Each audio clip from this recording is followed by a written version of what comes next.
शुरू उसके नाम से जिसने मुझे पैदा किया, जिसने यहाँ आप सब जो बैठे हैं उन सब को पैदा किया, जिसने हिंदू को पैदा किया, जिसने मुसलमान को जन्म दिया और जिसने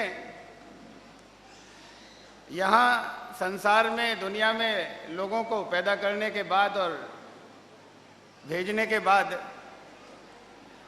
फिर ये भी बताया कि उन्हें यहाँ करना क्या था, और उसी को धर्म कहते हैं। यहाँ मुझे इस विषय के ऊपर बोलना है, इस टॉपिक के ऊपर, इस मौजू पर, द रोल ऑफ, ये मुझे दिया गया था, the role of religion to build a strong India. और यहाँ के ऑर्गेनाइजर्स से बड़ी माजरत के साथ में, क्षमा याचना के साथ, मैं इस टॉपिक में थोड़ा सा विषय में चेंज कर रहा हूँ, थोड़ा सा मॉडिफिकेशन मैं इस टॉपिक में कर रहा हूँ। ये वर्ड रिलीजन में काटना चाहता हूँ यहाँ से।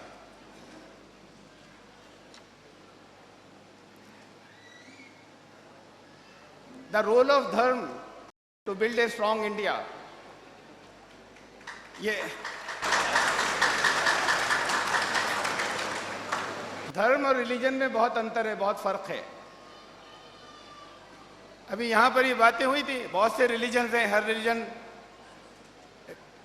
हर एक का हम एहतराम करें, मिलजुल कर रहे हैं।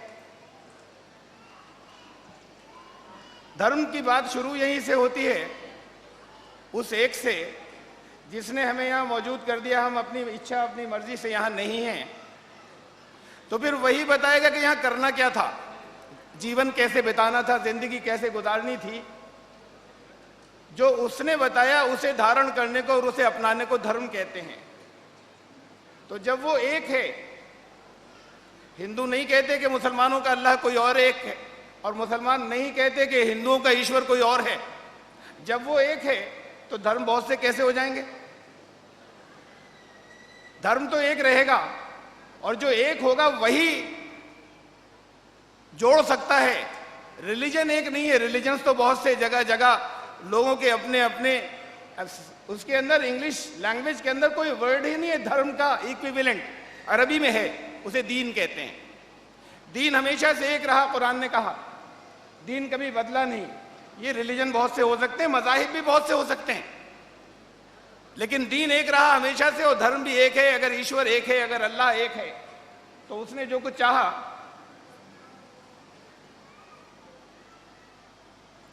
तो उसने जो कुछ चाहा, जो अल्लाह ने, जो ईश्वर ने जो कुछ चाहा, उसे धारण करने को धर्म कहते हैं। तो धर्म भी, दीन भी हमेशा एक रहेगा।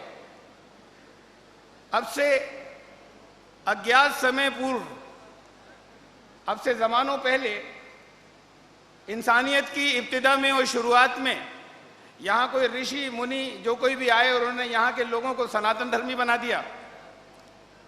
फिर हम ऐसा सुनते हैं और हमें बताया जाता है कि अब से 2000 साल पहले, 2000 से कुछ ज़्यादा वर्ष पूर्व, यीशु, हज़रत ईसा मसीह अलैहिस्सलाम यहाँ तशरीफ़ लाए।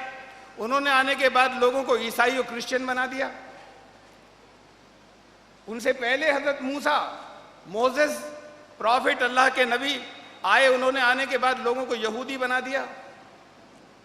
और अंत में हज़रत मोहम्मद सल्लल्लाहु अलैहि वसल्लम अब से 1400, 1450 साल पहले तशरीफ़ लाए। उन्होंने आने के बाद लोगों को मुसलमान बना दिया।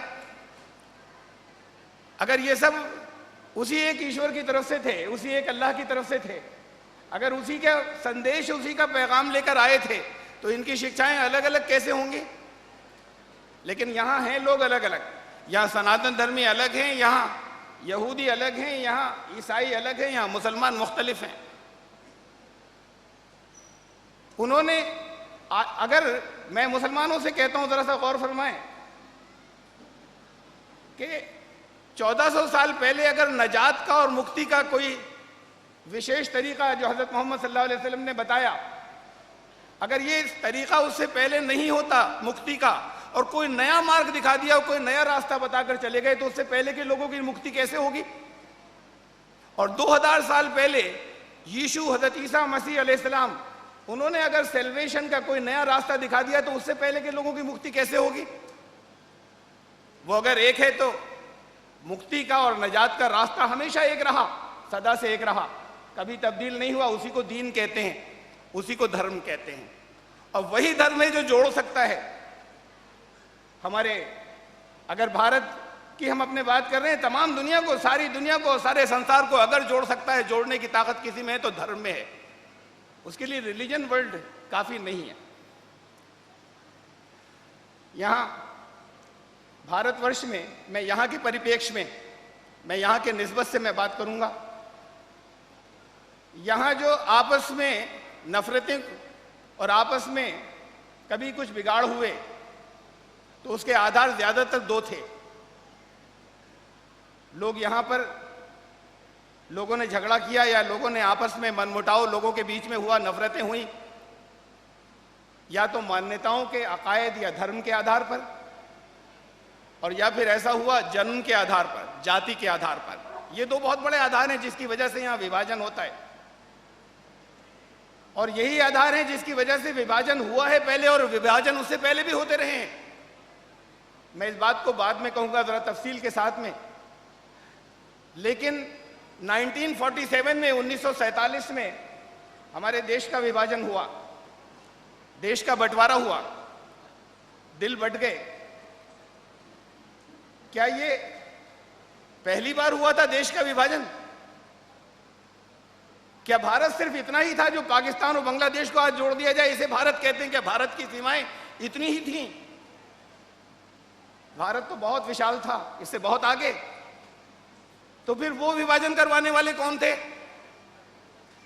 यहां तो कुछ हिंदू कहते हैं कि ये मुसलमानों ने विभाजन करवा दिया पाकिस्तान बनाकर। मुसलमान इल्जाम लगाते हैं कि अगर हिंदू जीने देते और ये नहीं करते कि अब तुम्हारे ऊपर हम डोमिनेट करेंगे तो ये पाकिस्तान नहीं बनता, जिम्मेदार हिंदू हैं। हिंदू कहते हैं मुसलमान जिम्मेदार हैं। कुछ और लोग कहते हैं ये दोनों नहीं है, वो डिवाइड एंड रूल की पॉलिसी जिम्मेदार है। असल में इनमें से तीनों में से कोई जिम्मेदार नहीं है। इन जिम्मेदार तो सिर्फ एक चीज है, नफरत। जब नफरत होती है तो सगे भाइयों के घर में दीवार खिंच खड़ी होती है, और आधे ईंट की दीवार पर यह बर्दाश्त नहीं होती है कि मेरी होगी या तेरी, जिसमें चारपाई के दो पाए नहीं डाल सकते। तो असल में तो नफरत से होता है विभाजन। 1947 में एक, 1947 में एक विभाजन हुआ, सबको याद है, आज उसकी बातें होती हैं। उससे पहले का विभाजन किसने कराए थे? वो तो आज तक का अंतिम विभाजन था, आखिरी तकसीम थी मुल्क की। उससे पहले जो तकसीम होती रही है उसका जिम्मेदार कौन था? मुसलमान तो नहीं थे उस वक्त। उस वक्त ये ब्रिटिशर्स भी इतने स्ट्रांग नहीं थे, इनका तो कोई पता ही नहीं था दुनिया के अंदर। उस विभाजन, उस तकसीम का जिम्मेदार कौन था? मैं आखिर में बात करूंगा इसकी, इसलिए कि हम बात कर रहे हैं स्ट्रांग इंडिया की। आइए उन दो आधारों की बात करें, वहां से मैं शुरू करता हूं, जिसकी बुनियाद और जिसकी बेसिस और जिसके आधार पर यहां पर आपस में दिल टूटे और नफरतें फैली। एक धर्म और एक जाति या खून। ये धर्म ने हमेशा ये बात कही। ऋग्वेद का अंत हुआ इस मंत्र के ऊपर। ऋग्वेद में 10 मंडल हैं, उस 10वें मंडल के अंदर 191 सूक्त हैं, और उसका जो आखिरी सूक्त है, जैसे ये कहा जाए मिसाल के तौर पर कि जितनी सूरतें हैं उन सूरतों में आखिरी सूरत और आखिरी सूरत की आखिरी आयत ऋग्वेद यहां खत्म हो रहा है। समानम मंत्रम अभि मंत्रे वाह। और इसका तर्जुमा, मैं बार बार, देर हो जाएगी, इसमें से ज्यादातर लोग शायद यहाँ हिंदी जानने वाले हैं। इसका तर्जुमा वही है, ये आह्वान किया था इस आह्वान के ऊपर कि सारे लोग इकट्ठे हों समान मंत्र के ऊपर। ये ऋग्वेद ने किया था, और अल्लाह के कलाम कुरान ने फिर ये कहा, तालो इला कलिमतिन सवाइम बैनना व बैनकुम अल्ला नाबुद इल्लल्लाह वला नुश्रिका बिही शैया। कह दो कि हे पूर्व ग्रंथ वालों, हे पिछली किताबों वालों, आओ समान मंत्र पर, कलमे सवा के ऊपर आओ, एकत्रित हो जाएं, जो हमारे तुम्हारे बीच समान है। ये समानताएं जोड़ने का बहुत बड़ा आधार होती हैं। कुरान ने कहा कि जो हमारे तुम्हारे बीच समान है, आओ वहां से शुरू करें, उसके ऊपर तो इकट्ठे हों। असमानताओं की हम बातें पहले करते हैं, समानताएं जोड़ने वाली चीज होती हैं। यही आह्वान वेद ने किया था और यही दावत कुरान ने दी थी। मैं कुछ समानताओं की बात करता हूं धर्म के, इसलिए कि धर्म ने हमेशा जोड़ने की बात की है, ये वेद है और नीचे मैंने कुरान की बात कही है। वेद अगर ईश्वर की वाणी है, खुदा का कलाम है, तो क्या है, ब्राह्मण की बपौती है क्या? अगर ईश्वर की वाणी है तो फिर सारी दुनिया के इंसानों के लिए है। अगर कुरान अल्लाह का कलाम है तो क्या मुसलमानों की जागीर है? तो फिर तमाम दुनिया के इंसानों के लिए है। देखिए, धर्म के सिलसिले में ये जोड़ने की जो बात कही थी मैंने, उसकी सिर्फ एक आयत आपके सामने रखी। लेकिन धर्म होता क्या है? ये हर चीज का अपना एक धर्म होता है। इस कायनात का अपना धर्म है।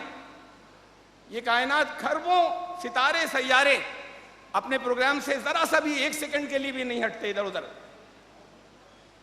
भेड़ का धर्म है, भेड़ मीट नहीं खाती, सूंघती भी नहीं, मांस नहीं खाएगी, ये उसके अपने अंदर से है, उसको कोई ट्रेनिंग नहीं देनी है। और जंगल का राजा भूखा मर जाए, अगर जख्मी हो तो भूखा मर जाएगा। उसके सामने अगर किसी बाग में है फल रखे वो तो सूंघेगा भी नहीं। ये उसका धर्म है, उसके अंदर है, पैदाइश है उसके अंदर। ये सब उनके अंदर, इस पूरी कायनात में जो नॉन लिविंग थिंग्स हैं वो भी उनके अपने धर्म है, जो लिविंग थिंग्स एनिमल्स हैं उनके अपने धर्म है। मुर्गी, आजकल के तो बच्चे जानते नहीं कि मुर्गी अंडों को भी सेया करती थी, सिर्फ बड़े जानते हैं। अब तो फिर पोल्ट्री फार्म से अंडे आ जाते हैं। 21 दिन मुर्गी अंडों के ऊपर बैठती है, उनको किसी दुश्मन को करीब नहीं आने देती, बड़ी खूंखार हो जाती है। अंडों को वो पलटती रहती है अपनी चोंच से अलग अलग वक्त के ऊपर, उनको बराबर सेने के लिए। फिर उनमें से 21 दिन के बाद चूजे निकलते हैं। इसे कहते हैं मुर्गी का कुड़क होना, कि उस दिन मुर्गी कुड़क हो गई। मालूम नहीं यहाँ क्या कहते हैं, हमारी तरफ इसे ऐसे ही बोलते थे। जिस दिन मुर्गी ये स्टार्ट करती है उससे पहले, एक दिन पहले उसे मालूम नहीं होता कि उसे क्या करना है। उस दिन अचानक मालूम हो जाता है। किसी सीनियर मुर्गी ने उसे ट्रेनिंग नहीं दी, घर वालों ने जिन्होंने मुर्गी पाली थी उसे बार बार बिठाकर उसे सधाया नहीं। उसके अपने अंदर अचानक एक दिन ये चीज आ जाती है कि उसे अंडों को कैसे सेना है और कैसे सेव करना है और कब इसमें से चूजे और बच्चे निकलेंगे, ये वो करना शुरू कर देती है। ये उसके अंदर वो प्रोग्राम्ड है, वो इसके लिए उसके अंदर फीड कर रखा है। ये उसका धर्म था जो उसे मालूम है। उसका धर्म, भेड़ का धर्म, मुर्गी का धर्म, शेर का, लॉयन का धर्म, और इस कायनात के अंदर जितने नक्षत्र और सैयारे हैं उनका धर्म, उन्होंने किसी ने उनको सिखाया नहीं, उनके अपने अंदर था, वो प्रोग्राम्ड थे। सिर्फ मानव, सिर्फ इंसान ऐसा है कि जब पैदा होता है तो वो प्रोग्राम्ड नहीं होता, वो कुछ नहीं जानता। जब इसे, अगर इसे कभी कभी हुआ है कोई भेड़िए उठाकर ले गए तो वो खूंखार हो गया, उनके साथ में रहा तो वो जिस माहौल के अंदर रहता है वैसा बन जाता है। उसके अपने अंदर से, कुत्ते का एक धर्म है, अगर किसी ने कुछ दिन खिलाया पिलाया तो मोहब्बत करना शुरू कर देता है चंद दिन के अंदर। ये कुत्ता भारत का भी यही करता है, ऑस्ट्रेलिया का भी यही करता है और अमेरिका का भी यही करता है। ये इंसान जिनके साथ रहता है, जिन लोगों के अंदर रहता है, ये उन जैसा हो जाता है। कुरान ने कहा कि हमने तुम्हें इस हालत में पैदा किया कि ला तालमूना शैया, तुम जीरो नॉलेज के साथ आए थे, कुछ नहीं जानते थे, ऐसे आए हो। ये बत्तख का बच्चा निकलता है, तैरना शुरू कर देता है पॉन्ड के अंदर, वो जीरो नॉलेज के साथ में नहीं आया, वो प्रोग्राम्ड है। इंसान प्रोग्राम नहीं होता, उसको इल्म, उसका ज्ञान बाहर से मिलता है। धर्म बाहर से मिलेगा, धर्म इंसान को बाहर से मिलेगा। बाहर से कहां से मिलेगा? जिसने बनाया है, जिसने यहां पे भेजा है, तो धर्म तो वहीं से मिलेगा। यहां पर खुद सोचकर कुछ बनाएंगे, उन्हें मत कहते हैं, उन्हें इज्म कहते हैं, उन्हें दर्शन कहते हैं, उन्हें फिलॉसफीज कहते हैं, जो हम लोग खुद सोचकर बना लेते हैं। दीन या धर्म तो एक ही होगा, जो उसके पास से आएगा जिसने भेजा। वहां से आता है, बाहर से आता है, एक्सटर्नल सोर्सेस से इंसान के पास नॉलेज आती है। लेकिन फिर उसके पास से जब आएगा तो फिर हमें जो अक्ल दी है, जो बुद्धि दी है, जो अक्ल दानी दी है, खाली बुद्धि नहीं, विवेक भी दिया है साथ में, इसका इस्तेमाल करना होगा। खाली इंटेलिजेंस नहीं, इंटेलेक्ट भी दिया है, विजडम भी दी है। अगर इसका इस्तेमाल नहीं किया तो जगह जगह बहुत से दावेदार खड़े हो जाते हैं कि धर्म हमारे पास है। फिर वो धर्म के नाम पे झूठी चीजें बांटना शुरू कर देते हैं। मालूम कैसे हो कि धर्म सच्चा कौन सा है? इसलिए धर्म ने कहा था कि अपनी विजडम को बंद मत करना, हमेशा खुला रखना, अक्ल को बंद मत कर देना। ये दोष वहां से आएगा, ईश्वर के पास से धर्म आएगा, उसे पहचानना होगा, समझना होगा अपनी अक्ल के आधार के ऊपर। वरना जो हिंदू के घर जन्म लेगा वो हमेशा हिंदू रहा, जिसने मुसलमान के घर पे जो पैदा हुआ वो हमेशा मुसलमान रहा। ये कहते हैं नजात का रास्ता ये है, वो कहते हैं मुक्ति का रास्ता ये है। तय कैसे होगा? और क्यों झगड़ा करें आपस में? बात तो यह है कि ये रास्ता तो एक ही आया होगा, ये बहुत से आ नहीं सकते, उसने एक ही दिया होगा। यहां तक आते आते ये बदले कैसे? लोगों ने अपनी अपनी अक्लों को बंद कर लिया, जिसने जो कुछ कहा उसके पीछे चलना शुरू कर दिया। इसलिए जो मूल धर्म था उसके अंदर बड़े विकार आए, बड़ी तब्दीलियां हो गई यहां तक आते आते। इसको, ये जो बाहर की सोर्सेज हैं, इसके बारे में शंकराचार्य ने कहा था कि इसे श्रुति से लिया जाएगा, ईश्वर के पास से आएगा जो कुछ भी धर्म होगा, और एक पहचान है, इससे इंसानों का विकास होना चाहिए। धर्म हमेशा फायदा पहुंचाएगा, धर्म किसी को नुकसान नहीं पहुंचाएगा। ये तो उनकी दी हुई पहचान थी। और उन्होंने कहा था कि लिया ऊपर से जाएगा, ईश्वर देगा। और कुरान ने कहा था वमल्लम याकुम बिमा अनज़लल्लाहु फउलाइका हुमुल काफिरून फउलाइका हुमुज़ ज़ालिमून फउलाइका हुमुल फासिकून।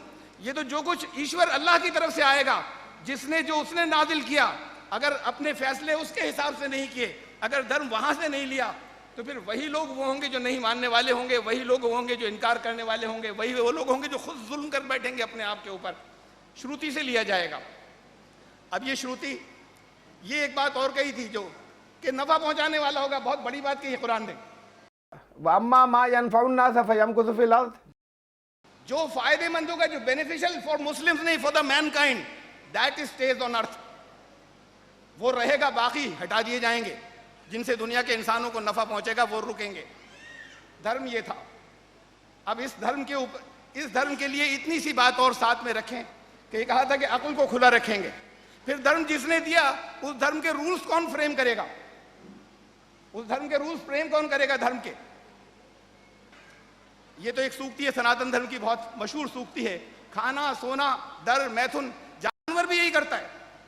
इंसान और जानवर में फर्क क्या रहा कि अगर सिर्फ इतने ही के ऊपर उसने जीवन गुजार लिया। और कुरान शरीफ ने भी जानवर होने की बात कही, वल्लज़ीना कफ़रू यतमत्तऊना व याकुलूना कमा ताकुलुल अनआम वन्नारु मस्वल लहुम। आग उनका ठिकाना होगा, जानवरों की तरह है। ऐसा है कि जैसे आग अपने अंदर खा रहे हैं। फिर बड़ी अहम बात कही थी अक्ल इस्तेमाल करने के सिलसिले में कुरान ने। मैं भी ला रहा हूं कि धर्म कैसे जोड़ेगा इसी टॉपिक के ऊपर। लेकिन इस बात को समझ लिए कि धर्म को हर एक के अपने अपने धर्म के, दीन के दावेदार खड़े होते रहे, अलग अलग जमाने के अंदर हम दे रहे हैं, उसकी वजह से यहाँ विभाजन हुआ, यहाँ पे रिलीजन बन गए। कहा जाता है कि अक्ल इस्तेमाल मत करना, अपनी अक्ल बंद करके बैठना। तो फिर जब अक्ल इस्तेमाल आप नहीं करेंगे तो फिर जो कोई जो जहां जहां अलग अलग ग्रुप बन जाएंगे, वो ग्रुप तो हमेशा लड़ते ही रहेंगे। इसलिए कि हर एक अलग अलग ग्रुप्स का फॉलोअर बन गया। बड़ी बहुत सख्त बात कही थी कुरान ने, वलक़द ज़राना लि जहन्नम कसीरम मिनल जिन्न वल इंस, कितने ही जिन और इंस आग में जाने वाले हैं। इसलिए कि लहुम कुलूबुन ला यफ़क़हूना बिहा, गौर व फिक्र नहीं करते, उनको दिल दिए गए थे। वलहुम आयुनुन ला युबसिरूना बिहा, आंखें दी गई थी, देखते नहीं उनसे। वलहुम आदानुन ला यस्मऊना बिहा, कान हैं उनसे सुनते नहीं। उलाइका कल अनाम, ये तो पशुओं की तरह है, जानवरों की तरह है, जानवर से बदतर। इसलिए कि जानवर के अंदर तो रखी गई नहीं कैपेबिलिटी, आज़ादी नहीं दी कि इख्तियार इसको दिया गया था, इन्होंने किया नहीं। बिल्कुल यही बात जो है वो फिर उस वेद ने भी कही थी, ऋग्वेद। ये इनका ऋग्वेद का ये ज्ञान सूक्त कहलाता है, 10वें मंडल का सूक्त नंबर 71, कि वो लोग जिन जो बुद्धिहीन है, जो बुद्धि का इस्तेमाल नहीं करते, लहुम आयुनुन ला युबसिरूना बिहा, जो कुरान ने कहा था कि आंखें हैं लेकिन देखते नहीं, वेद ने कहा कि देखते हुए नहीं देखते। कुरान ने कहा वलहुम आज़ानुन ला यस्मऊना बिहा, उनके कान है सुनते नहीं। वेद ने कहा कि ये बुद्धिहीन लोग हैं, अक्ल इस्तेमाल करने वाले लोग नहीं हैं। धर्म के उसूल कौन देगा, नियम कौन देगा? जब वो ईश्वर की तरफ से आएगा और खुदा की तरफ से आएगा। आपके यहाँ जैसे गेम्स की, स्पोर्ट्स की, हॉकी की फील्ड है एक, इसके रूल्स कौन फ्रेम करेगा? इसकी बाउंड्रीज डिफाइन कौन करेगा? जब 11 प्लेयर्स दोनों टीमों के आ जाएंगे, वो आपस में तय करेंगे कि बाउंड्री कितनी बड़ी रखें। हर एक की आपस में अलग अलग राय होगी। वहां तो हॉकी हर एक के सर के ऊपर पड़ेंगी, बजाय इसके कि वो हॉकी से बॉल को खेलें। गोल पोस्ट प्री डिसाइड होते, प्री डिफाइंड होते हैं कि गोल कितना बड़ा होगा और कितने डिस्टेंस के ऊपर होगा। ये 11 प्लेयर्स आपस में, खिलाड़ी वो हैं, तय खिलाड़ियों को नहीं करना है, खिलाड़ियों को उन रूल्स के हिसाब से खेलना है। वो रूल्स अलग मैनेजमेंट बॉडी ने तय किए हैं। इन रूल्स को ये प्लेयर्स खेलने वाले, उनके अंदर कोई चेंजेस करने के हकदार नहीं है, इसे ये नहीं कर सकते। और जितने रूल्स हैं, अगर इसके अंदर ये संशोधन करना शुरू कर दें और ये इसके अंदर तब्दीलियां करनी शुरू कर दें, तो फिर वहां सिर्फ झगड़े होंगे। ऐसे ही यहां पर इस दुनिया के अंदर जो लोग यहां पर मौजूद हैं, धर्म के रूल्स, जिसने धर्म दिया है, जिसने यहाँ पर जिंदगी गुजारने का तरीका बताया है, जीवन पद्धति बताई है, रूल्स का बनाने का इख्तियार भी उसे वो बताएगा कि रूल्स क्या होंगे। जब हम यहाँ अपने लॉ बनाने शुरू कर देते हैं तो फिर उसके अंदर झगड़े भी होते हैं। अभी रूलिंग पार्टी ने कुछ लॉस बना दिए, अपोजिशन उसके ऊपर हंगामा करती है, हम जब आएंगे तो हम इसे अमेंड करेंगे, इसे हटाना है, गलत बनाए हैं। कितने ही लॉज ऐसे होते हैं कि जिन्हें खुद ही अमेंड करना पड़ जाता है, लेकिन उसके बनाए हुए लॉस के बारे में, कुरान ने कहा कि उसमें कभी कोई परिवर्तन नहीं होता। वेद ने भी कहा अदब धाने वरुणस्य वर्तानी, उसके बनाए हुए लॉज में कभी परिवर्तन नहीं होता। वो धर्म के लॉज हैं, इसलिए कि वो जानता है उसने पैदा किया, इसे धर्म कहते हैं। इस धर्म के अंदर मैं कंक्लूड कर रहा हूं इस पार्ट को जो मैंने शुरू में कहा था कि right to frame the law belongs to God. असल में इलाह का यही मतलब है। इलाह का मतलब खाली पूजा नहीं है। इलाह कहते हैं ये ला इलाहा इल्लल्लाह, एक अल्लाह के सिवा कोई दूसरा इलाह नहीं। इलाह वर्ड का जो माबूद हम लिख देते हैं, जो पूज्य लिख देते हैं, ये बहुत सीमित, बहुत महदूद मतलब है। ये इलाह तो उसे कहते हैं जो सब कुछ हो, वही कारसाज हो, वही बिगड़ी बनाने वाला हो, उसी से मांगे, वही कानून बनाने का राइट रखता है, वही बड़ा है, वही देने वाला है, उसी के आगे झुके, ये उसमें शामिल है। यहाँ खाली पूजा का अर्थ ले लेते हैं हम।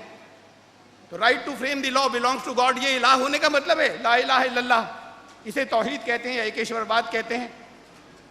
ये उसके लॉस कभी बदलते नहीं। जितने रसूल आए, जितने प्रॉफिट्स आए, ये प्रॉफिट का प्रिंसिपल है। जितने ईशदूत इस दुनिया के अंदर आए, उन सब ने महाजल प्लावन वाले मनु यहाँ पर इस देश के अंदर, इस भारतवर्ष के अंदर आए थे। जो लॉ उन्होंने दिए वही हज़रत मोहम्मद सल्लल्लाहु अलैहि वसल्लम ने दिए। इसके अलावा भी लॉज, उसके बनाए हुए लॉज जब नहीं चेंज होते तो महाजल प्लावन वाले मनु, उन्हें यहाँ पर हज़रत नूह अलैहिस्सलाम कहा जाता है। जो दीन उन्होंने दिया था, जो धर्म उन्होंने दिया था, वही दीन हज़रत मोहम्मद सल्लल्लाहु अलैहि वसल्लम देंगे। उसके अंदर कभी तब्दीली नहीं होगी। ये उसके लॉज कभी बदलते नहीं। Law of uniformity of nature. और फिर ये तीसरा उसूल जो अभी सामने आया कि बेनिफिशियल होना चाहिए, कोई रिजल्ट निकलेगा। कहा कि जमीन के ऊपर वअम्मा मा यनफउन नास फयमकुसु फिल अर्ज़, ठहरेगा वही। यहाँ इस जमीन पे भी रिजल्ट देगा। जो लोगों को नफा पहुंचाएगा वो रहेगा। अगर लोगों को नफा नहीं पहुंचाएगा तो वो नहीं रहेगा।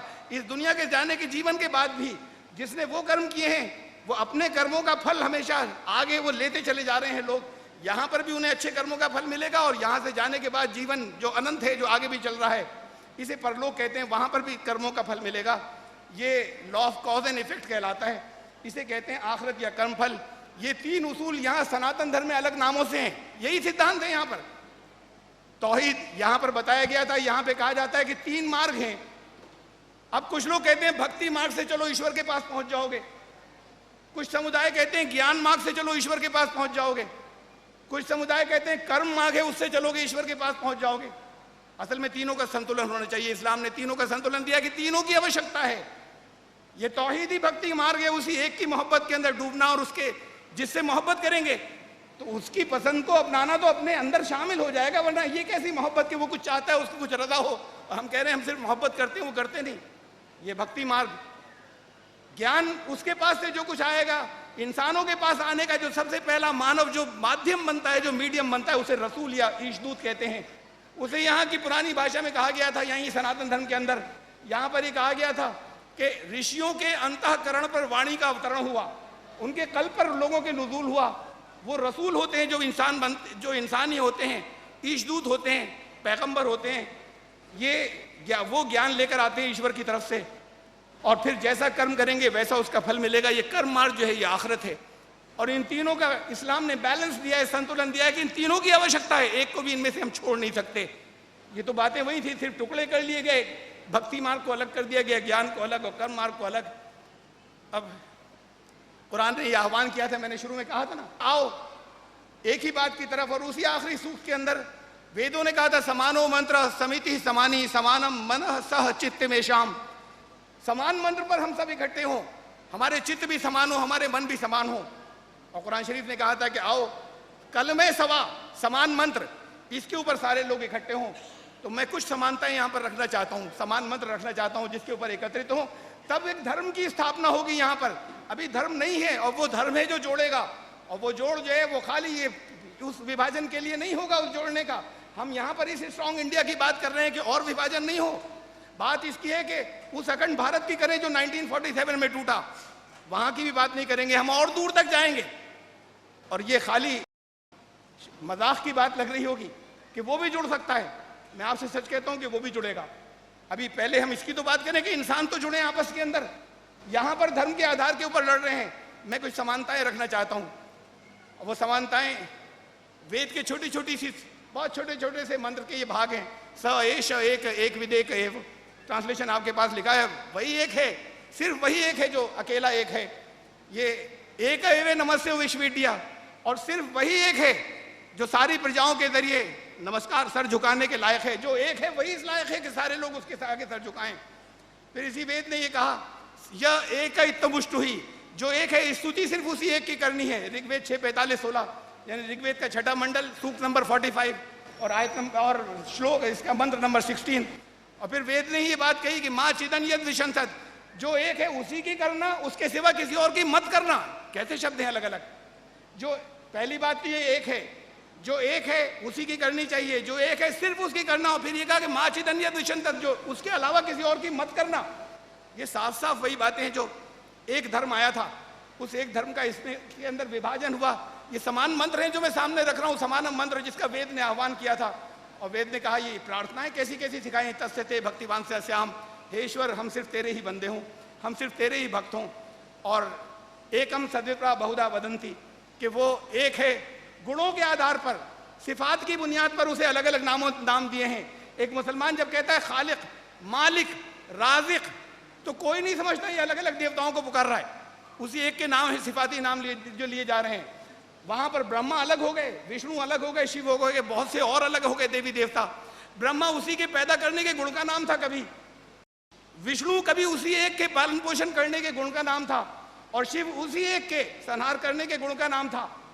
ये समय के बीतते बीतते लोगों ने इन्हें अलग स्वतंत्र अस्तित्व के अलग अलग देवी देवता बना लिया। अब इनके नाम लेते हैं तो किसी अलग देवता को पुकार रहे हैं। तो असल में उस एक से जुड़ना है। इन सब अलग को छोड़ने के बाद कुछ समान बातें मैंने रखी। एक बड़ी इंपॉर्टेंट, एक बहुत अहम समानता मैं और रखना चाहता हूं, यह है कि हमारे पूर्वज एक थे। खाली सिर्फ ये नहीं कि धर्म एक, ईश्वर एक, यही तो दो आधार हैं जिनकी बुनियाद पर यहाँ पे झगड़ा होता है और नफरतें फैलती हैं। एक बहुत पुरानी मजहबी या धार्मिक कथा है जो मैं यहाँ सुनाना चाहता हूँ। यहाँ के बहुत से सनातन धर्म के बहुत से पुराणों के अंदर आई, शतपथ ब्राह्मण के अंदर मौजूद है, वेद में उसके कुछ बीज हैं। वो कथा संक्षेप में, बहुत शॉर्ट में, बहुत मुख्तसर सुन लीजिए। प्राचीन काल के अंदर यहाँ एक बहुत महान अस्तित्व, बहुत महान व्यक्ति थे, मुनि, उनका नाम था, उनको यहाँ पर ये नाम नहीं था उनका, उनकी उपाधि थी मनु। मनु कोई एक नहीं थे, 14 मनु हुए यहाँ पर। ये वो थे जो सैलाब वाले, महाजल प्लावन वाले मनु। ईश्वर ने ये कहा कि अब धरती के ऊपर पाप बहुत बढ़ गए हैं, अब मनु तुम एक नौका बनाओ, नाव बनाओ बहुत बड़ी, अपने सारे जानने वालों को इस नौका के ऊपर बिठा लेना, सब जानवरों को एक जोड़ा इसके ऊपर रख लेना, इसलिए कि धरती का संहार होने वाला है, धरती खत्म होने वाली है। फिर ऐसे ही हुआ कि जितने उनके मानने वाले बहुत थोड़े से थे, उनके मानने वालों मनु महाराज ने उनको नौका के ऊपर बिठा लिया। फिर उसके बाद सब जानवरों को एक जोड़ा चढ़ाया। फिर धरती जलमग्न हो गई, बाढ़ आई और सैलाब आया बहुत जबरदस्त पूरी धरती के ऊपर। ये सारी धरती जलमग्न हो गई, सब डूब गए और खत्म हो गए। जब सैलाब, जब वो बाढ़, जब वो फ्लड्स उतरे, तो सिर्फ मनु महाराज का नौका बचा और उनके साथ उनके कुछ अनुयायी, कुछ उनके मानने वाले बचे। और वहां से फिर दोबारा मानव मात्र शुरू हुई। ये कथा है जो यहाँ के बहुत से पुराणों के अंदर आई है। भविष्य पुराण में आई है, श्रीमद् भागवत महापुराण के अंदर आई है, मार्कंडेय पुराण के अंदर आई है, बहुत से, और शिव पुराण के बहुत से पुराणों के अंदर आई। तो मैंने आपको बताया था कि शतपथ ब्राह्मण में भी आई। मैंने क्यों सुनाई ये कथा आपको? जितने मुसलमान हैं यहाँ पर, मैं किसी से पूछूं कि किसकी कथा है, तो हर एक कहेगा हज़रत नूह अलैहिस्सलाम का वाक़या है। जिनका जिक्र कुरान में हो, यही वाक़या वहाँ पर मौजूद है। यहाँ अगर क्रिश्चियंस मौजूद हो, ईसाई भाई, तो वो ये कहेंगे बाइबल में NOH, नोहा, ये उनका किस्सा है, उनकी घटना है। सिर्फ एक नाम बदल रहा है, नाम भी नहीं बदल रहा। नूह उच्चारण का अंतर है, नोआह NOH, ये तो इंग्लिश में आ रहा है, इंग्लिश बाइबल में। और मनु उनका नाम नहीं था, भविष्य पुराण ने उनका नाम दिया है। ओरिजिनल संस्कृत मूल पाठ के अंदर, ओरिजिनल संस्कृत टेक्स्ट के अंदर न्यू, आधा ना, या पे बड़ू की मात्रा और हाँ, न्यू उनका नाम भविष्य पुराण ने दिया कि उनका नाम था असली। सिर्फ उच्चारण का जरा सा अंतर है, नाम भी नहीं बदला है। जिनका वाकया है ये, अब उनके समय में अब ये मालूम हुआ कि एक नबी थे, एक पैगंबर थे, हज़रत नूह अलैहिस्सलाम, उनके ज़माने में सैलाब आया था। मैंने ये वाक़या किस वजह से सुना है, ये मैं रखना चाहता हूँ यहाँ पर। जब भारतवर्ष के अंदर बहुत से समुदाय इसको मानते हैं और इसके अंदर विश्वास रखते हैं, आस्तिकों की, मानने वालों की, खुदा को मानने वालों की दुनिया की कितनी बड़ी संख्या हो गई। हिंदू, यहूदी, ईसाई, मुसलमान, ये तीनों मिलकर दुनिया के 90% हो गए आस्तिक। ईश्वर को मानने वालों के 90% हो गए। ये तीनों इस घटना को मान रहे हैं। इसका मतलब इतिहास में कभी ये घटना तो घटी थी, ये वाकया तो हुआ था। जब दुनिया के बिलीवर्स की 90% संख्या या तादाद इसे मान रही है, तो ये वाकया पेश आया था। सुनाने का मकसद क्या है उसे फिर सुन लीजिए इस वाकये को। हज़रत नूह अलैहिस्सलाम मनु महाराज के साथ में उनके जो साथी थे, सनातन धर्म के ग्रंथ कहते हैं बहुत थोड़े से थे, उन्हें सप्त ऋषि कहते हैं। सप्त ऋषि 7 थे वो नरनारी। कुरान ने तादाद नहीं बताई, कुरान ने कहा बहुत थोड़े से थे। अगर वो सप्त ऋषि, जब नौका यहां पर, उनका नौका, जब उनकी नाव यहां पर रुकी, सबका संहार हो गया। सृष्टि के शुरू में अगर कोई ब्राह्मण था तो वो पापी था, वो डूब गया। सृष्टि के शुरू में अगर क्षत्रिय वैश्य थे तो वो पापी थे, वो डूब गए। कोई अगर शूद्र था, जिसे प्रभु ने पांव से पैदा किया था ब्रह्मा जी ने, वो भी डूब चुका। आपको बचा कौन है? अब तो हज़रत नूह अलैहिस्सलाम, मनु महाराज बचे हैं, और यहाँ के ग्रंथों के अनुसार सप्त ऋषि बचे हैं, सिर्फ मनु महाराज और ऋषि, और वहां से संतान चली। तो आज तो सारी दुनिया ऋषियों की संतान है। कहां से आ गए ब्राह्मण और कहां से आ गए शूद्र? आए कहां से? सृष्टि के शुरू में, प्रारंभ में, चाहे अभी हम इस पर झगड़ा नहीं करते कैसे पैदा हुए थे, वेद तो कहता है जन्म मनु जातम। ये सारे जितने दुनिया के इंसान हैं वो स्वयंभू मनु सब एक इंसान की औलाद हैं, इसे भी जाने दीजिए। लेकिन अगर ये मानते भी हैं कि ये इतिहास शुरू ऐसे हुआ कि कोई ब्रह्मा के सिर से पैदा हुआ था, कोई पैरों से पैदा हुआ था, तो सिर से पैदा होने वाला भी पापी था, पैर से पैदा होने वाला भी पापी था, और एक दिन उस सैलाब में सब डूब गए। अब सिर्फ ऋषि बचे और सिर्फ हज़रत नूह और मनु महाराज बचे। आज दुनिया ऋषियों की संतान है, जातियां कहां से आ गई? बस ये 2 झगड़े हैं, धर्म के आधार पर खत्म होंगे। इसे कुरान भी कह रहा है, इसे यहाँ के शास्त्र भी कह रहे हैं। धर्म के ये 2 झगड़े हैं, धर्म की बात, धर्म की समानताएं। तो आइए इकट्ठे हों इसके ऊपर, इन धर्म की समानताओं के ऊपर।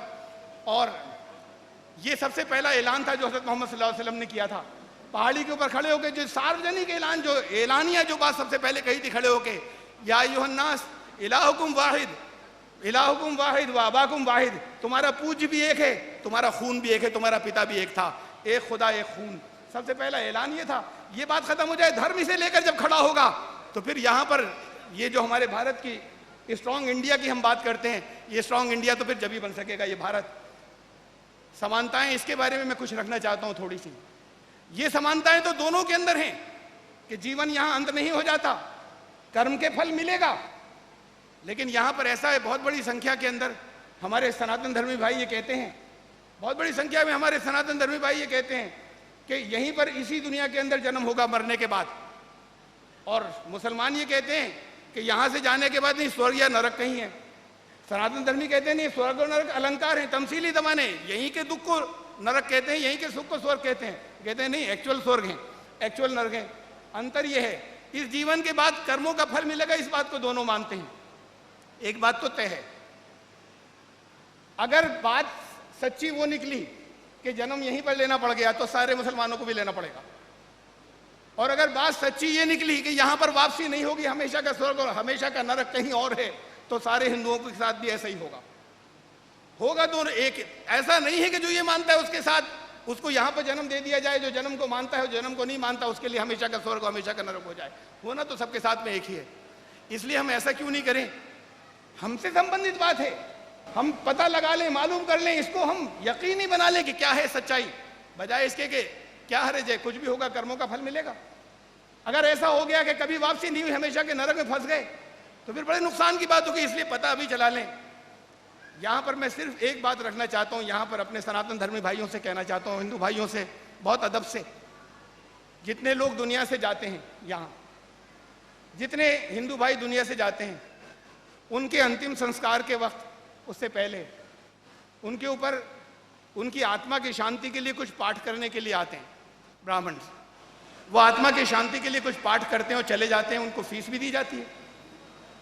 फीस तो आजकल सारे धर्म के लोग लेते हैं, कहीं धर्म की बात बताने जाएं तो फीस तो अपनी लेते ही लेते हैं, वो चाहे मुसलमानों में हो और चाहे वो हिंदुओं के अंदर हो। तो वो आते हैं आत्मा की शांति के लिए, अपनी फीस लेकर चले जाते हैं और कहते हैं आत्मा की शांति हो गई। आम लोगों को, आम हिंदुओं को याद नहीं है कि उन्होंने पाठ क्या किया था जिससे आत्मा की शांति हो गई। जब उन्होंने, हम बताते हैं कि क्या किया था तो सब कहते हैं हाँ बिल्कुल ठीक कह रहे हैं, गरुड़ पुराण का पाठ करते हैं। जब उन्हें याद दिलाते हैं कि गरुड़ पुराण का पाठ किया था तो कहते हैं हाँ गरुड़ पुराण का पाठ करते हैं। अब इतनी बात हो गई, गरुड़ पुराण में क्या किया था वो तो उन्होंने संस्कृत में किया था, ये नहीं मालूम वहां के लोगों को। मैं आपको बताता हूं चंद जुमलों के अंदर के गरुड़ पुराण में क्या है। 2 भाग हैं उसके। सबसे पहले आत्मा को संबोधन होता है, वो जो पाठ करते हैं, हे आत्मा अगर तूने यहाँ पर बुरे कर्म किए थे, अब बड़ी लंबी डिटेल है, अमुक ये फला फला अमुक अमुक ये बुरे कर्म किए थे, तो अब यम के दूत तुझे लेने आ गए हैं, मौत के फरिश्ते। अब यम के दूत तुझे लेने के लिए आ गए हैं, बड़ी सख्ती से तेरी जान निकालेंगे और तुझसे कहेंगे कि तूने अपने जीवन में अच्छे कर्म क्यों नहीं किए थे। चित्रगुप्त से कभी गलती नहीं होती रिकॉर्ड लिखने में, जो कुछ वो लिखते हैं, जिन्हें आप अपने यहाँ अपनी परंपरा के अंदर, अपनी रिवायात के अंदर, जिन्हें आप कहते हैं किरामन कातिबीन, उसे यहाँ चित्रगुप्त कहा जाता है। वो भी सिफाती नाम है, ये भी गुणात्मक नाम है, किरामन कातिबीन। वो जो बहुत बुजुर्ग हैं और रिकॉर्डर्स हैं, कातिब कहते हैं रिकॉर्डर को, और चित्रगुप्त, चित्र कहते हैं तस्वीर, फोटो चल रहे हैं यहाँ पर ले जा रहे हैं, गुप्त खुफिया, वो कहते हैं कभी भी चित्रगुप्त से गलती नहीं होती सारे रिकॉर्ड में। तूने अपने जीवन के अंदर अच्छे कर्म क्यों नहीं किए थे। उसके बाद लेकर जाते हैं रास्ते में, जिसे आप आलम बरज़ख कहते हैं, उसकी तकलीफों का बयान है। और फिर वहाँ पर वैतरणी नदी को पार करना होता है, उसमें खौलता हुआ पानी होता है, उसे क्रॉस करने के बाद फिर नरक में जाते हैं। वहाँ पे नरक के अंदर क्या क्या प्रकोप और क्या क्या यातनाएं और क्या क्या अज़ाब है, वो ऐसी हैं जैसे आपके कुरान और हदीस के अंदर जो तफसीलात हैं। अब आधा हो गया, अब फिर शुरू होता है कि हे आत्मा अगर तूने अच्छे काम किए थे, कौन कौन से, तफसीलात हैं बहुत लंबी। तो अब यम के दूत आए हैं, तुझे कैसे रहमत के साथ में तेरी जान, तेरे प्राण लेंगे, रास्ते में तुझे क्या क्या आनंद और सुख प्राप्त होंगे, और फिर स्वर्ग में ले जाने के बाद क्या क्या आनंद, उसकी बहुत लंबी तफसीलात हैं, वो ऐसी हैं जैसी कुरान और हदीस में। मैं एक बात यहाँ कहना चाहता हूँ, दुनिया की मैं पूरी दिल की गहराइयों से कह रहा हूँ, दुनिया की सबसे इंटेलिजेंट, सबसे ज़हीन कौम है हमारे हिंदुस्तानी कौम, और इनके साथ 2 बहुत बड़े फ्रॉड हो रहे हैं, बहुत बड़े फ्रॉड सबके साथ में। इसलिए कि धर्म के मामले में अपनी बुद्धि का इस्तेमाल नहीं करते, ये भी नहीं करते, मुसलमान भी नहीं करते, लेकिन इनके साथ उसकी वजह से 2 बहुत बड़े फ्रॉड हो रहे हैं। पहला जो छोटा फ्रॉड है वो ये कि उन्होंने तो एक पाठ किया, उन्होंने कहा आत्मा की शांति हो गई, उन्होंने फीस ली और चले गए, और उन्होंने कहा कि आत्मा की शांति हो गई कहकर तो वो ये गए, अगर तूने पाप किए थे तो अब नरक में जा रहा है, उससे कहकर ये गए कि अब तू नरक में जा रहा है, पाप किए थे, उन्होंने फीस ली और कहा इसकी आत्मा की शांति हो गई। ये पहला फ्रॉड, और ये छोटा फ्रॉड है। बड़ा फ्रॉड, दूसरा फ्रॉड ये है कि ये बात जिंदगी में बताने की थी कि तू स्वर्ग या नरक तुझे जाना है, हर जिंदा को बताते हैं कि तेरा यहां जन्म होगा मरने के बाद, और हर मरने वाले के ऊपर ये पाठ किया जाता है कि अब तुझे स्वर्ग जाना या नरक जाना है।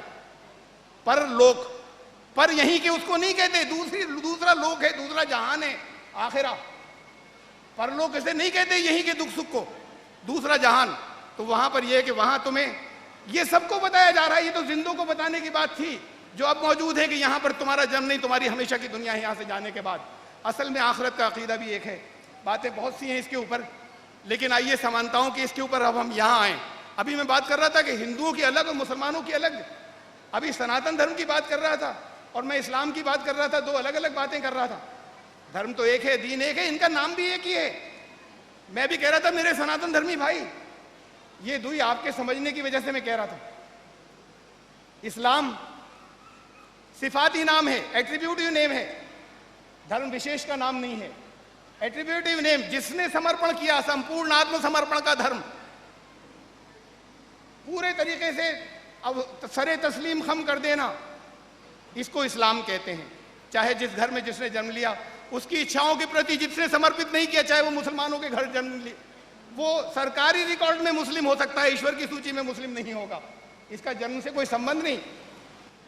इस्लाम, इस इस्लाम के बहुत से नाम कुरान ने बताए, उसमें से एक नाम है दीन क़य्यिम, ज़ालिका दीनुल क़य्यिम। इस इस्लाम के ये बहुत से नाम बताए कुरान ने, एक नाम है दीन क़य्यिम। दीन का एग्जैक्ट इक्विवेलेंट, बिल्कुल सच्चा पर्यायवाची है धर्म। मजहब नहीं, रिलीजन नहीं, धर्म। दीन के लिए संस्कृत में है धर्म। और कय्यम उसे कहते हैं जो हमेशा से कायम हो, जिसका सिलसिला कभी नहीं टूटे, उसे कहते हैं कय्यम। जो हमेशा से कायम चला रहा था एक ही दीन, कय्यम। इसे संस्कृत में कहते हैं सनातन, सदा से सीधा चला रहा। ये बिल्कुल एग्जैक्ट तर्जुमा है सनातन धर्म और दीन कय्यम। ये नाम नहीं बदला इस्लाम ने, नाम भी नहीं बदला। वही दीन कय्यम जो सदा से चला रहा था, वही सनातन धर्म जो सदा से चला रहा था। लेकिन क्षमा कीजिएगा, वो सनातन धर्मी नहीं, कमिश्नर साहब माफी चाहता हूं, वो सनातन धर्मी नहीं जो आपके घर में है, जो सनातन धर्म वो नहीं। और मैं अपनी बात कर रहा हूं, वो इस्लाम नहीं जो मेरे घर में है। बात नाम, तो नाम वही रह गए। अगर ये एक पैकेज हो और इसका नाम संस्कृत जबान में कोई कुछ ले रहा हो और अरबी जबान में कोई कुछ ले रहा हो, तो पैकेज तो एक ही है, फिर वो सिर्फ भाषा का अंतर हो जाएगा। आज सनातन धर्म के नाम पे पैकेज अलग है, आज इस्लाम के नाम पर पैकेज अलग है। इसे तलाश करना है कि ये अलग अलग कहां से हो गए। वरना इस्लाम ने, कुरान ने तो नाम भी नहीं बदला था। अगर ये पैकेज एक होता तो मैं पूरे विश्वास के साथ में, यकीन के साथ में, मैं ये ऐलान मुझे करना चाहिए कि मैं सनातन धर्मी हूं। यस, इसलिए कि मैं वेदों में भी आस्था रखता हूं। यहां पर कितने हिंदू ऐसे बैठे हुए हैं, कितने सनातन धर्मी जो अपने आप को यहां पर बैठे हैं, जो ये कह सकते हैं कि उन्होंने वेदों का अध्ययन किया है। अरे जिसने, जो कुरान को नहीं मानता, कुरान को नहीं जानता, वो मुसलमान कैसा, मुस्लिम कैसा? और खाली पाठ क्या, उसकी शिक्षाओं को नहीं जानता, वो मुस्लिम कैसा? और जो वेद की शिक्षाओं को नहीं जानता, वो हिंदू कैसा, वो सनातन धर्मी कैसा? और जानना तो अलग बात है, उनके घरों से निकल गए आपके। मुसलमान के कम से कम घर में, हालांकि कोई फायदा नहीं खाली घर के अंदर रखे होने से, बात एक ही है, लेकिन वहां घरों से भी निकल गया। करोड़ों हिंदू जो अपने आप को सनातन धर्मी कहते हैं, दुनिया में आते हैं चले जाते हैं, जिंदगी में, जीवन में एक बार दर्शन भी नहीं किए होते। सनातन धर्मी वो है या मैं हूं? मैंने एक एक शब्द को 4 भाष्य पढ़े वेदों के एक एक शब्द के साथ में, तो मैं सनातन धर्मी हूं। लेकिन वही सनातन धर्म जो ईश्वर की तरफ से सदा से सीधा चला रहा है, वही दीन कय्यम, वो पैकेज नहीं बदलेगा, उसको तलाश करना है। इसने तो नाम भी नहीं बदला था, दीन कय्यम इस्लाम ने, कलमा एक था, ये मूल मंत्र था, ये सनातन धर्म का मूल मंत्र था। एकम ब्रह्म द्वितीय नास्ते नेह ना नास्ते किंचन। वो ब्रह्म एक ही है, द्वितीय नास्ते दूसरा नहीं है, नेह नहीं है, ना नहीं है, नास्ते नहीं, किंचन जरा सा भी और नहीं है। ला इलाहा इल्लल्लाह, उस एक के अलावा कोई दूसरा पूज्य नहीं है, कोई दूसरा इलाह नहीं है। और मोहम्मद रसूलुल्लाह साथ में इसलिए रखा गया था कि उनको इलाह नहीं माना जाएगा, उन्होंने ये बात बताई, अल्लाह के रसूल थे, इसलिए साथ में खास तौर से इस बात को जोड़ दिया गया था। नहीं तो लोग ऋषियों मुनियों की पूजाएं शुरू कर देते थे, इसलिए इस कलमे को ऐसे पूरा किया गया। एकम ब्रह्म द्वितीय नास्ते, नेह ना नास्ते किंचन, और ला इलाहा इल्लल्लाह मोहम्मद रसूलुल्लाह। ये भाषा का अंतर है, जबान का फर्क है। अगर इसी बात को मैं यहाँ पे बैठे मुसलमानों से कहूँ, तर्जुमा सुन लिया ना आपने, अनुवाद, एकम ब्रह्म द्वितीय नास्ते, एक ही ब्रह्म है, दूसरा कोई नहीं है, नेह नहीं है, ना नहीं है, नास्ते नहीं है, किंचन जरा सा भी और नहीं है। मैं आपसे कहूँ तो आप सब मुसलमान पढ़ सकते हैं इसे, संस्कृत हो गई, हिंदू हिंदू हो जाएंगे। अगर उसी बात को जो इस्लाम की है आपने कहा, तो ये संस्कृत भाषा के अंदर अगर कहेंगे तो हिंदू हो जाएंगे। वो ब्रह्म एक ही है, एकम ब्रह्म द्वितीय नास्ते, दूसरा नहीं है। मैं इंग्लिश में कहूं तो मैं क्रिश्चियन हो जाऊंगा, there is no God but one God. इसी बात को संस्कृत में कहा, एकम ब्रह्म, कहिए मेरे साथ में, एकम ब्रह्म। आप सारे लोग कहिए इसमें क्या है, एकम ब्रह्म, एक ब्रह्म है। तर्जुमा मैंने आपको बताया कि आपके अकीदे के खिलाफ है क्या? हम इसे कह सकते हैं तो फिर हम कहेंगे हिंदू भाइयों से कि आप कहिए ला इलाहा इल्लल्लाह। अगर तर्जुमा एक है, एकम ब्रह्म, वो ब्रह्म एक ही है, ये सारे लोग कहिए मेरे साथ में, एकम ब्रह्म। ये भाषा का अंतर है, हम दूसरी जबान में कह रहे हैं वो ब्रह्म एक है। द्वितीय नास्ते, दूसरा नहीं है, द्वितीय नास्ते, नेह नहीं है, 3 बार इनकार है, ना नहीं है, नास्ते नहीं है, किंचन जरा सा भी और नहीं है। अगर आपको संकोच होगा इस बात को संस्कृत में कहने का, तो फिर उनका भी, सनातन धर्मी और हिंदुओं का संकोच भी ठीक है कि मैं उनसे कहूं इसी बात को अरबी में कह लो ला इलाहा इल्लल्लाह, तो उनका संकोच भी ठीक है। आप अगर जोर से कह सके तो मैं इनसे कहता था, आप भी ला इलाहा इल्लल्लाह करके दिखाइए ना पढ़ के।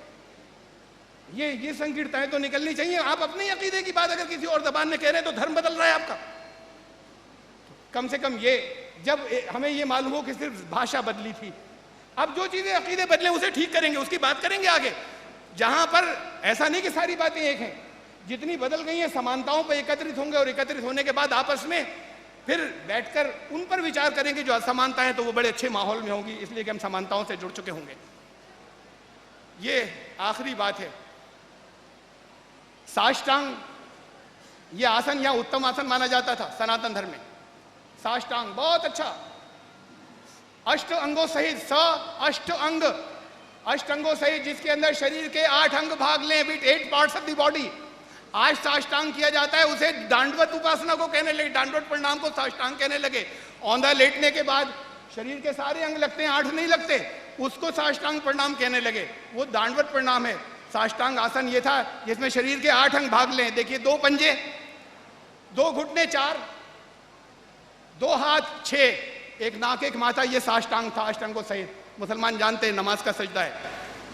तो ये साष्टांग आसन यहां पे कहा था उत्तम आसन है। कुरान ने कहा था, मैं तर्जुमा सिर्फ कर रहा हूं, मैं आयत नहीं पढ़ रहा, उसके अंदर सजदा वाजिब हो जाता है। सजदा करो मेरे करीब आ जा, उत्तम आसन था। यहां पर ये उत्तम आसन था नमाज का, ये उत्तम आसन था। इस उत्तम आसन नमाज के, नमाज, ये नमाज शब्द हमने संस्कृत से लिया। लोगों को मालूम नहीं था, मुसलमानों को, कि नमाज किसे, नमा और अजा की संधि से नमाज बना था। इसका मादा अरबी जबान के अंदर नहीं है इस लफ्ज का, नमाज का। कहा कि पर्शियन से आ गया, फारसी से। पर्शियन में इसका मजदर नहीं है, नम पर्शियन में कहते हैं गीले को, उससे नमाज का कोई अर्थ नहीं बनता। मिट्टी बहुत नम है, कपड़े नम है, नम गीले को कहते हैं, उससे नमाज का कोई अर्थ नहीं बनता। दुनिया में एक ही भाषा है जहां पे इसका मूल मिलता है, मूल धातु। नम कहते हैं सर झुकाने को, और वेदों में अजा कहा था अजन्मे को, जिसने दूसरों को जन्म दिया, उसने दूसरों को जन्म लिया, उसको किसी ने जन्म नहीं दिया, अजन्मा, उसे कहा गया अज। नमा और अजा की संधि से, मुरक्कब से नमाज बना था, फारसी में जाके नमाज हुआ वो, अजन्मे को नमन। मैं इसकी एक बात ये तो अपनी जगह हुई कि ये नमाज असल में विधि भी नहीं बदली थी। करीब आकर बैठे तो कुछ आदान प्रदान तो हो, कुछ समझें, और कुछ समझने के बाद कुछ लेकर उठें कि धर्म भी एक है और हमारी जाति और हमारा खून भी एक है। लेकिन इस नमाज के अंदर देश की अखंडता के बहुत बड़ा एक प्रमाण छुपा हुआ है, बहुत बड़ा। अभी जो मैंने शुरू में महान भारत की बात की थी, ये नमाज यहां पर आप कहते हैं सलात नहीं कहते, नमाज उसके अंदर लफ्ज कुरान में नहीं आया, अजान में नहीं होता, अरबी भाषा का शब्द ही नहीं है, फिर भी आप कहते हैं नमाज पढ़ने जा रहे हैं। पाकिस्तान में भी इसे नमाज कहते हैं, बांग्लादेश में भी नमाज कहते हैं, अफगानिस्तान और ईरान में भी इसे नमाज कहते हैं, ताजिकिस्तान और उज्बेकिस्तान में भी इसे नमाज कहते हैं, अरबी का वर्ड नहीं बोलते। बाकी दुनिया में इसे सलात कहते हैं, नमाज नहीं कहते। अफ्रीका में कहते हैं सलात, यूएसए में कहते हैं गोइंग टू ऑफर सलात, वहां पर यूरोप के अंदर सलात कहते हैं, ऑस्ट्रेलिया में सलात कहते हैं। ये फर्क क्यों है? वो जितने बड़े हिस्से, बहुत बड़ी बात है इसके अंदर कि वो जहां, वो सारे हिस्से, वो सारे भाग जिसके बारे में ये माना जाता है, और ज्यादा प्रमाण नहीं थे हमारे पास कि वो था असल हमारा प्राचीन पुराना भारत, वो उन सब जगहों पे आज तक इस शब्द को सलात कहा जाता है।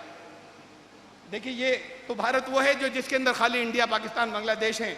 आज यहाँ जो देश प्रेमी है वो बात करते हैं ना अखंड भारत की, वो बस इतने भारत की बात करते हैं अखंड भारत के नाम पर, सिर्फ इतने से भारत की। विभाजन तो इससे पहले बहुत हुए हैं। वो विभाजन इसलिए कि वो अखंड भारत तो ये था, ये जितना ग्रीन दिखाया गया है। यहाँ सब जगह सलात नहीं, यहाँ पर नमाज शब्द बोला जाता है। जिन जिन जगहों पे नमाज शब्द बोला जाता है, ये हमारा पुराना प्राचीन भारत था। ये विभाजन कब हुआ था? जब मुसलमान नहीं थे। ये विभाजन कब हुआ था? जब ब्रिटिशर्स जो है वो पावरफुल नहीं थे। फिर किसने किया? किसने विभाजन किया? किसने ये तकसीम की? नफरतों ने की।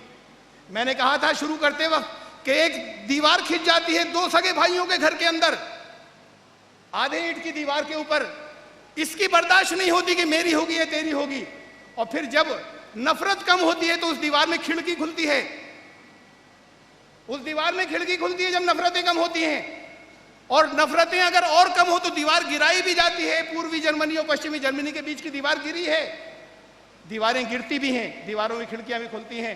पहले नफरत खत्म करनी होगी तो फिर खाली ये पाकिस्तान बांग्लादेश 1947 का भारत नहीं, वो पूरा भारत वापस आएगा। ये तो सारा देश एक होगा, हमारा महान अखंड भारत। लेकिन तब जब हम संधि ज्ञान के आधार पर करेंगे, बैठकर आइए, आमंत्रित करते हैं, वेद ने भी कहा, कुरान ने, आइए बैठें, समान आधारों के ऊपर जुड़ें और आदान प्रदान करने के धर्म क्या है। और इस जाति की बात को छोड़ें, इसलिए कि धर्म ये कहता है जन्म मनु जातम, सारी दुनिया के इंसान जो है वो एक इंसान की औलाद हैं। यहाँ मेरा समय ख़त्म हो गया, कुछ मैं आगे बढ़ गया, आप सबका भी ख़त्म होगा एक दिन, किसी का समय बाकी नहीं रहेगा। उससे पहले पहले होशियार रहना है। यहाँ तो बात का ख़त्म हुआ था, मेरे जीवन ख़त्म होगा और आपका भी होगा। उससे पहले आइए कुछ करना शुरू कर दें इस धर्म के नाम पे, जो एक ही धर्म था, जो सदा से सीधा चला आ रहा था, जो बदला नहीं। उससे बहुत से मुसलमान हट गए, अभी स्वामी जी ने बताया था कैसे हटे हुए हैं। उससे बहुत से सनातन धर्मीय हिंदू हट गए, अलग रिलीजन बना दिए। आइए उस एक को दोबारा रिकवर करने के लिए सिर जोड़कर बैठें और आदान प्रदान करें। बहुत बहुत शुक्रिया।